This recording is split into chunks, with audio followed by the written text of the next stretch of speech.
It's only $199. A better way to get it all. Easy as Dell. Dell PCs use Intel Pentium 4 processors. You're watching Newsworld International. Next, the German Journal. Please stay with us.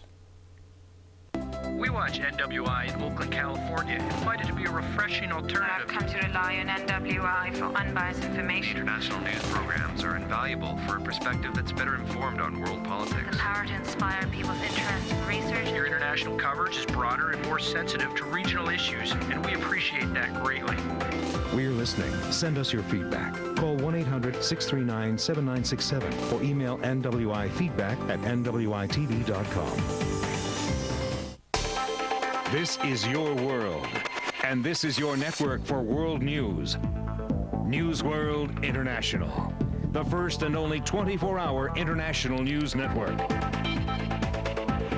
Dedicated to keeping you in touch with world events. 30 minutes of world headlines every hour, plus world sports, business, weather, and entertainment. The only place to get news 24 hours a day. Newsworld International.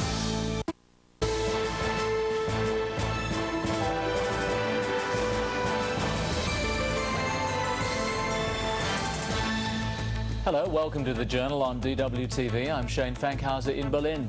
And I'm Steve Taylor. I'll have the business news later in the program.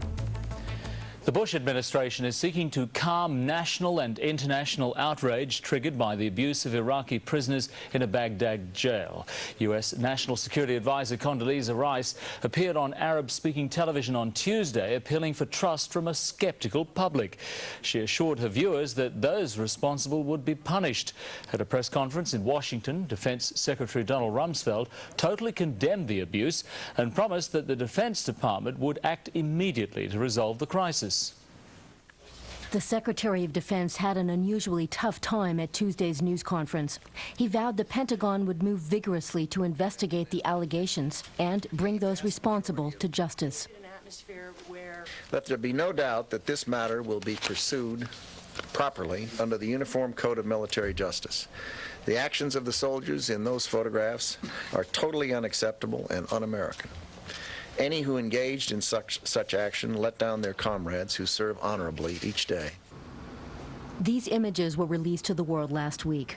They show U.S. soldiers mistreating and humiliating Iraqi prisoners. The U.S. Army says it is currently investigating as many as 20 other alleged cases of prisoner abuse in Iraq and Afghanistan.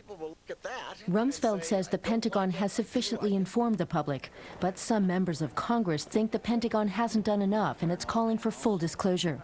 The criticism is also coming from Republican ranks. Not an hour goes by that there is an additional allegation, and unfortunately the Congress in general and the Senate Armed Services Committee in particular has been, up until this morning, been kept completely in the dark. Lawmakers want Secretary of Defense Donald Rumsfeld to testify before a congressional hearing as soon as possible. It is doubtful that either investigations or inquiries will be enough to contain the scandal. The American image has been damaged immensely. The White House and the Pentagon also realize the credibility and the moral authority of the U.S. have been undermined by the scandal.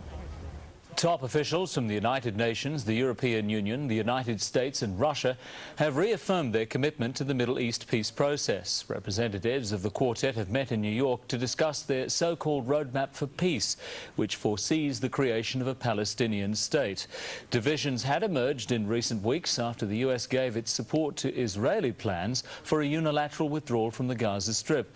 Palestinians have criticized those plans because several large settlements in the West Bank would remain. Speaking to reporters after the meeting, UN Secretary General Kofi Annan said he welcomed the Israeli initiative. We took positive note of Prime Minister Sharon's announced intention to withdraw from all Gaza settlements and parts of the West Bank. This should provide a rare moment of opportunity in the search for peace in the Middle East. Seems that there's great international outreach. U.S. Secretary of State Colin Powell said that Washington's support for Israeli plans did not mean the U.S. was abandoning the Palestinians or hopes for the creation of a Palestinian state. He said the Israeli proposals could bring new momentum to the peace process. Meanwhile, a group of about 50 former U.S. diplomats have signed a letter to President Bush voicing concern at his Middle East policies. They specifically criticize his support for the Gaza withdrawal plan. The letter says the U.S. president's, quote, unabashed support for Israeli Prime Minister Ariel Sharon is costing the U.S. credibility, prestige and friends. It says the plan breaches UN Security Council resolutions calling for Israel's return of occupied land. It also accuses the Bush administration of ignoring the Palestinians in recent negotiation efforts. Germany has criticized any attempts by Taiwan to gain independence from China and says it will continue to seek dialogue with Beijing on the subject of human rights. Chancellor Gerhard Schröder made his comments during a 4-day visit to Germany by Chinese Prime Minister Wen Jiabao. The Chinese leader's trip is primarily aimed at promoting German business with China. The Chinese Prime Minister's final official engagement was talks with German President Johannes Rau. One was in an upbeat mood, and the visit was marked by mutual appreciation. One is accustomed to appreciative applause, such as the welcome here at Berlin's High Technology Forum. He highlighted the good relations between Germany and China and promised even more trade deals. Our two countries have a solid foundation for cooperation and a lot of common interests. We've discussed these in great detail, and I can say the talks were very interesting. One issue close to the heart of German industry is the rampant piracy of intellectual property in China. Beijing has pledged better protection for patents. I'm very grateful to you, Mr. Prime Minister, for what you've just said. That is, that China unreservedly recognizes the importance of intellectual property rights, and not only wants to give them legal protection, but also to secure them with practical measures.